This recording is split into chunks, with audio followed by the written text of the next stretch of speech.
اعوذ باللہ من الشیطان الرجیم بسم اللہ الرحمن الرحیم۔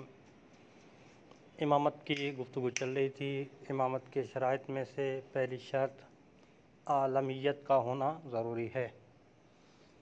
اب عالمیت کے لیے ہم نے 3 دلائل پیش کیے تھے کہ وہ دلائل اتنے واضح اور صریح تھے کہ اس کے ذریعے سے بندہ یہ معلوم کر سکتا ہے کہ امام کا عالم ہونا ضروری ہے۔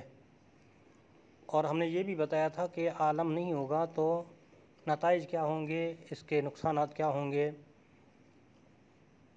اگر عالمیت نہیں ہوگی تو اس کا نقصان کیا ہو سکتا ہے وہ بھی ہم نے بیان کیا تھا۔ آج دوسری شرط امامت کے لیے، دوسری شرط یہ ہے کہ عصمت کا ہونا ضروری ہے۔ اب عصمت کیسی ہونی چاہیے؟ عصمت جس طرح سے نبی گناہان صغیرہ سے اور کبیرہ سے اول عمر سے لے کر ابتدائی عمر سے لے کر آخر عمر تک گناہوں سے پاک ہوتا ہے، اس طرح سے امام بھی پاک ہونا چاہیے۔ احکام میں ہر قسم کی خطا سے منزہ و مبرہ ہونا چاہیے، معصوم ہونا ضروری ہے۔ کچھ لوگ اسلامی عدالت کو کافی سمجھتے ہیں، یعنی وہ سمجھتے ہیں کہ اس عدالت کا ہونا کافی ہے۔ کچھ لوگ تو یہاں تک پہنچ چکے ہیں کہ وہ فاسق کو امام تسلیم کر لیتے ہیں، مگر حق ہمارے ساتھ ہے۔ کثرت سے نقلی اور عقلی دلائل موجود ہیں، لیکن اس سے پہلے عصمت اور عدالت کی تعریف کرنا مناسب سمجھتے ہیں۔ عصمت کی تعریف کیا ہے؟ عصمت لغت میں کسے کہتے ہیں؟ عصمت لغت میں منع یعنی روکنے اور بچانے کی ہے، یعنی خود کو کسی کام سے روکنا اور بچانے کو عصمت کہا جاتا ہے۔ اس بچانے کو اور روکنے کو جو اشارہ کیا گیا ہے وہ آیہ بلغ کے ذریعے سے کیا گیا ہے۔ آیہ بلغ میں بھی یہی آیا کہ کس طرح سے بچایا جا رہا تھا۔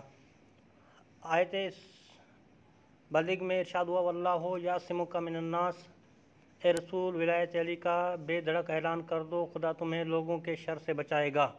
اب یہ جو بچانا ہے یہ عصمت ہے، یعنی خدا تمہاری عصمت کو بچائے گا۔ اب عصمت کی اصطلاحی تعریف کیا ہے؟